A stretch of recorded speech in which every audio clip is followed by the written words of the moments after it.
Ya, assalamualaikum warahmatullahi wabarakatuh. Perkenalkan, nama saya Fadila Nuraini. Di sini saya akan menjelaskan tentang fakta-fakta COVID-19. Nah, apa itu COVID-19? Nah, COVID-19 merupakan keluarga besar virus yang menyebabkan penyakit pada manusia dan hewan. Pada manusia biasanya penyebab penyakit ini infeksi saluran pernafasan. Nah, di sini tuh ada gejala-gejala penyakit COVID-19. Dia agak mirip kayak flu gitu kan. Di salah satunya ada demam, batuk dan pilek. Terus setelah itu bakalan kerasa tuh yang namanya sakit tenggorokan, tenggorokan gatal gitu kan.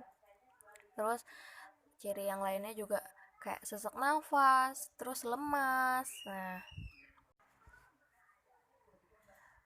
terus gimana sih cara mencegah biar kita tuh nggak ketularan sama COVID-19?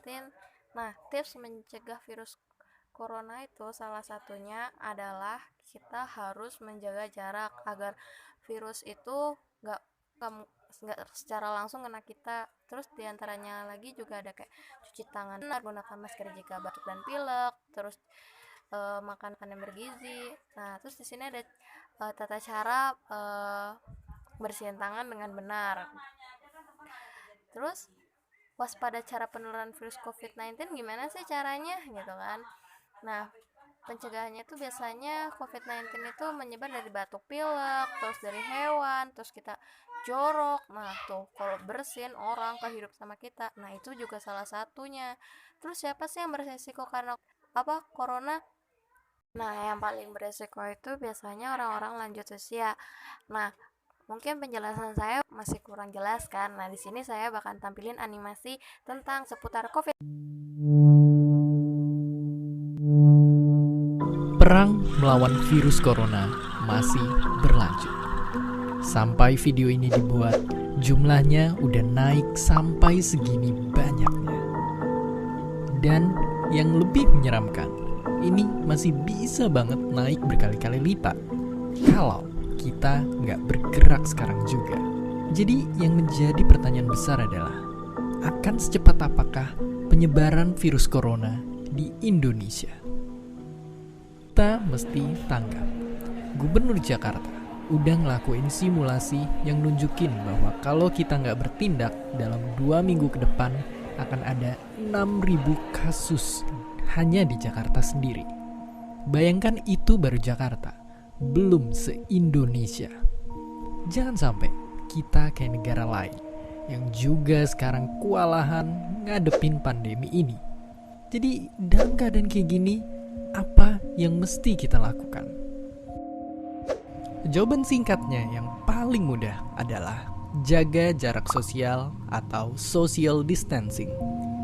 Ya, karena data nunjukin dengan ngelakuin jaga jarak dan diam di rumah, penularannya kita lihat bisa turun sangat drastis. Jadi, buat kalian yang punya gejala flu, penting banget untuk ngebatasin aktivitas dan nggak keluar rumah biar nggak nularin orang lain. Tapi nggak cuma buat kalian yang sakit. Kalian yang sehat pun perlu banget ngebatasin segala aktivitas di luar sekarang juga. Oke, mungkin itu semua kita udah tahu. Tapi pertanyaannya, kenapa ini sebegitu pentingnya dan efektif?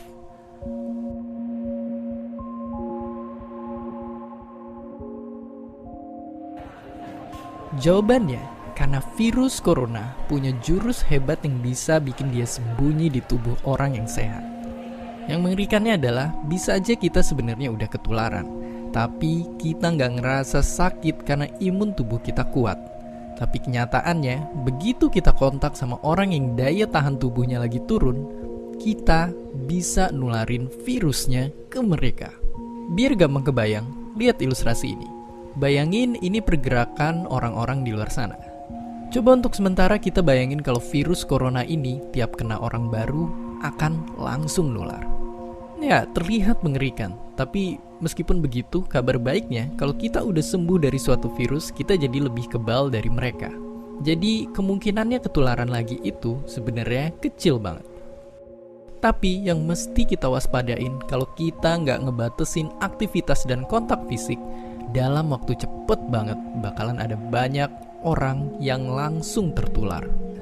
Beda ceritanya kalau hampir semua orang memutuskan untuk ngelakuin social distancing dan ngebatasin aktivitas dengan diam di rumah aja, laju penularannya bisa jauh kita perlambat seperti yang terlihat sekarang.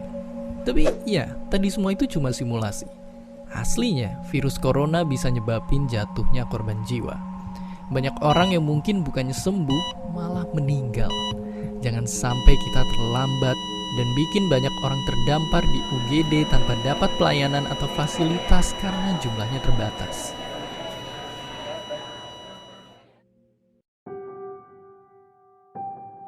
Dan ya, mungkin sekarang kita makin ngerti kalau virus satu ini emang sangat gampang menular. Tapi, walaupun begitu, kita masih harus tetap berusaha dan optimis di kondisi sekarang ini. Karena kalau mau dibandingin, manusia pernah ngalamin wabah yang jauh lebih buruk. Dari flu babi di tahun 2009 sampai flu Spanyol di tahun 1918 yang merupakan pandemi terparah dalam sejarah.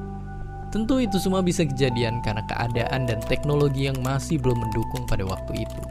Tapi dengan teknologi kesehatan modern yang kita miliki, kerjasama antara negara yang makin erat, serta dengan bantuan para pahlawan-pahlawan kita ini, semoga kita semua bisa segera keluar dari pandemi ini. Saat semua orang bertanya apa yang mesti kita lakukan, yang perlu kita ingat, tetaplah menjadi baik di saat krisis sekalipun. Belilah barang-barang secukupnya. Beri lebih untuk mereka yang masih harus bekerja di luar sana. Tetap tenang dan berkepala dingin di sosial media. Jaga diri dan jaga orang-orang terdekat kita. Dan jangan lupa berikan apresiasi sebesar-besarnya kepada mereka. Orang-orang yang berada di barisan terdepan, bekerja tanpa pamrih untuk nyelamatin kita semua. Dan seperti biasa, terima kasih. Terima kasih udah nonton Kok Bisa. Punya pertanyaan lagi? Tulis aja di kolom komentar di bawah. Keep asking and stay curious.